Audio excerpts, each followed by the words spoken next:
Hi guys, it's me. I am back again. Sorry it's been such a long time since I last made a video for you, but I'm back here today to show you the brand new Runcam Racer 2.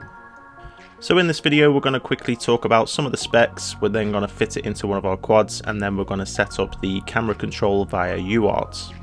Open up the box, you find the warranty card with information on there what you should do if you do have a problem. Sometimes it's actually quicker to speak to Runcam direct than speaking to the dealer that you may have bought this camera from. Now, despite the camera's appearance, it is actually a micro camera. Unlike the other micro cameras on the market, this one is fully enclosed inside of this plastic case, which is made out of ABS.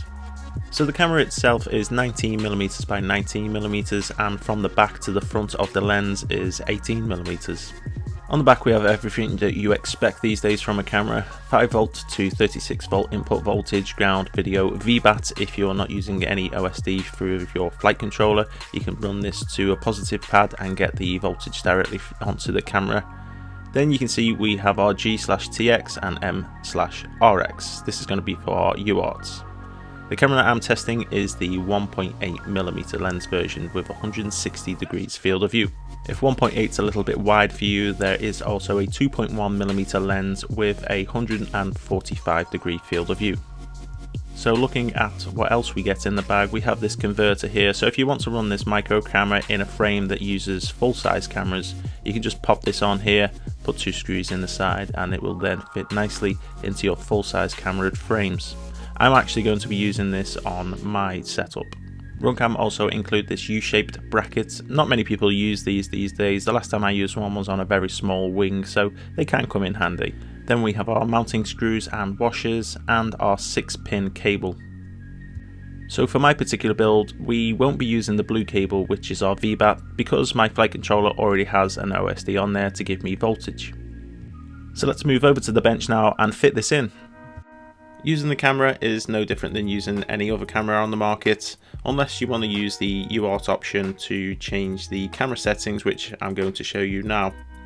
So as I mentioned, your flight controller is going to need a spare UART, so we need a TX and an RX to actually control the camera.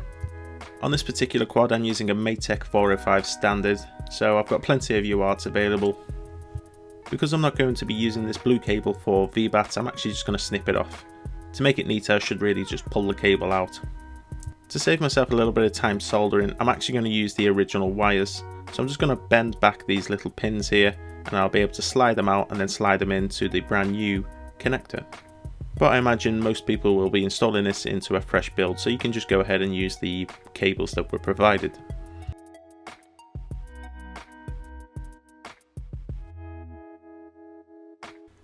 So with that done, all we need to do now is solder our TX and RX to one of our 3 UARTs.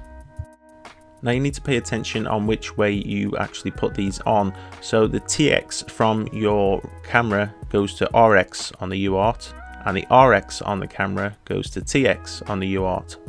And once you've got this all soldered up, there's only one thing you actually need to change on Betaflight. And that's the hardware installation now complete. All we have to do is go on to Betaflight and enable this UART. So here we are in Betaflight. As you can see, I'm using configurator 10.4.0 and my firmware on my flight controller is 3.3.3. You really need anything over 3.3 for this to work. So on the left we've clicked on the ports and we can see our ports here.